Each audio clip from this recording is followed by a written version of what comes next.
One of the most popular questions we've gotten at Ag PhD over the last couple of years is, should I plant cover crops? On our farm, we plant cover crops as soon as that wheat comes off in the summer. We're putting cover crops out there right away. We want to try to get maximum growth out of that cover crop. We want to keep something growing in our fields as much of the year as we possibly can, and there are certainly benefits there for all the soil but microbes. The challenge is, for us, where we farm, by the time we're pulling our corn and soybeans out of the field, a lot of times the frost is only 3 or 4 weeks away. I mean, literally, we can't even plant anything in the ground. There's nothing that's going to grow that late. So our challenge in the northern part of the country is we just can't plant cover crops late in the fall. But in many areas of the country, they can, and there are a lot of benefits. One of the big things is preventing nitrogen from going down in the system. These are good things for a number of different reasons. Yeah, having a crop out there to hold those leachable nutrients is great, because then we can recover them pretty easy as that plant material breaks down and the next crop is out there to take those nutrients in as they're released from that other crop material. The other challenge we have, Brian, you said a short season, growing season. The other one is it's a dry season.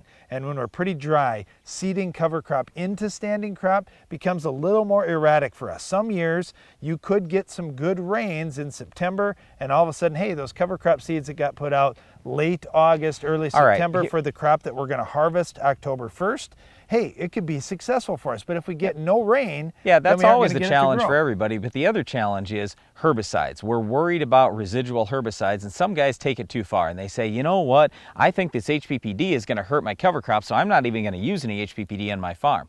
And then they've got weed issues. What we're trying to say is focus on your main crop first. I wouldn't even think about what cover crop I'm raising until I get the weeds under control. If I can't control the weeds with the herbicide you want to use, you have to use something else. And yes, it might ding up your cover crop, but there are so many different cover crops you can plant. We suggest you plant a grass, a broadleaf, and a deep-rooted plant like a turnip or radish. Have a blend. Don't just do one cover crop. And I know some guys are going out there with just one. We absolutely do not recommend that. We want to get as much diversity there in terms of soil life, in terms of plant life. That's going to be the best for your soil in most cases. One challenge with cover crops is many farmers plant things that they normally wouldn't plant. So make sure you can actually kill that cover crop when the time comes. The other big question we get is, will there be yield gain next year after I've planted a cover crop? It all depends on your situation, but all we can say is long term, it's a good thing for building organic matter, reducing erosion, and many other things. So long term,